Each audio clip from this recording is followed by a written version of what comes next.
दिल्ली सरकार की आम आदमी पार्टी और बीजेपी के बीच दिल्ली में कथित शराब घोटाले को लेकर सियासी जंग थमने का नाम नहीं ले रही है। भाजपा ने आम आदमी पार्टी पर आरोप लगाया कि भाजपा ने उप मुख्यमंत्री मनीष सिसोदिया के खिलाफ एक स्टिंग ऑपरेशन किया था, जिसमें शराब घोटाले को लेकर दिल्ली सरकार की पोल खुल गई है।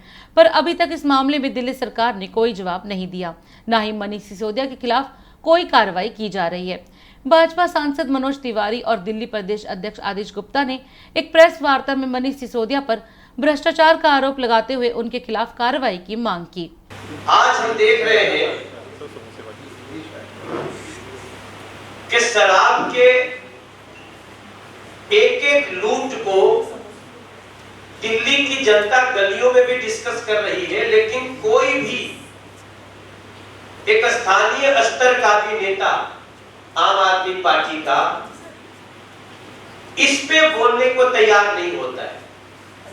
यहां तक कि अगर मीडिया भी कभी प्रेस कॉन्फ्रेंस में पूछ दिया तो ऐसे कुर्सी छोड़ के निकलते हैं जैसे लगता है उस कुर्सी में कुछ ऐसा पदार्थ रख दिया गया है जिससे उनको बड़ा खतरा हो रहा है।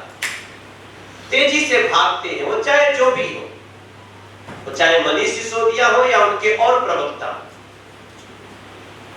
हमें ये तो समझ में आ रहा है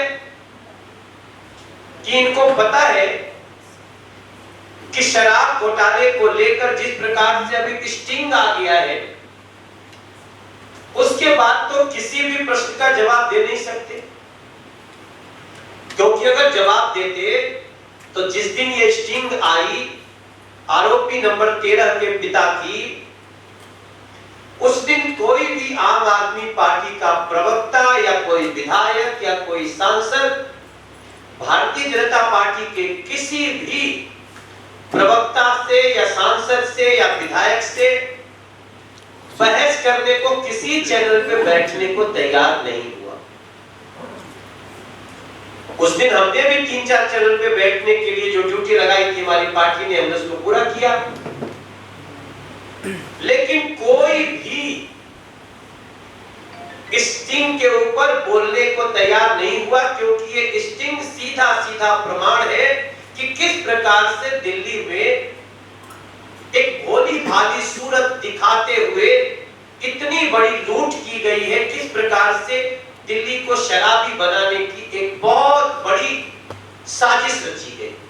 लेकिन आज जब हम आपके सामने बैठे हैं तो चिंता की लकीर थोड़ी सी दिल्ली के लोगों के चेहरे पे और भी बड़ी हो गई।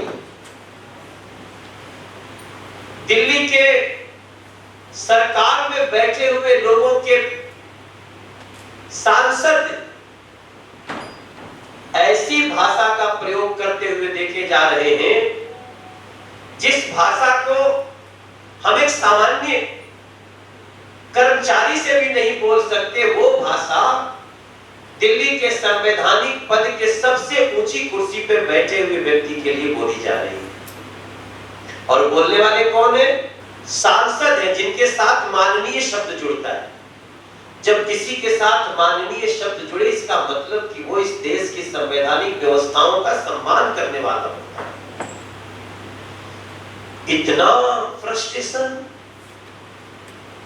कि आप गाली गलौज पे उतर गए हैं, इतना आपको गुस्सा आ रहा है कि आप दिल्ली प्रदेश के सर्वोच्च संवैधानिक पद पे बैठे हुए व्यक्ति को रेतुकार करते हैं। हम ये समझ सकते हैं कि ये क्यों हो रहा है, लेकिन हमें उनकी मूर्खता पे हंसी आ रही है। नोटिस फाड़ रहे, नोटिस हाथ में लेकर पीसी में नोटिस फाड़ रहे हैं गाली देते हुए। कागज फाड़ने से बुरा खत्म हो जाता है क्या? नोटिस फाड़ करके संवैधानिक पदों पे बैठे हुए व्यक्ति के लिए अपशब्द बोलना, गाली देना। अरविंद केजरीवाल एंड गैंग, आप सुन लीजिए कि ये दिल्ली हमेशा से ही भ्रष्टाचारियों का विरोध करती रही है। आप भी जब आए थे तो भ्रष्टाचारी किसी को बता करके ही कुर्सी पे आए थे, जब दिल्ली ने आपको साथ दिया था। और दिल्ली अगर भ्रष्टाचार के विरुद्ध, भ्रष्टाचारी के विरुद्ध खड़ी होती है तो अब आपकी बारी है। आम आदमी पार्टी, आप दिल्ली की आंखों में धूल नहीं झोंक सकते और हम बड़ी कड़े शब्दों में इसकी निंदा करते हैं।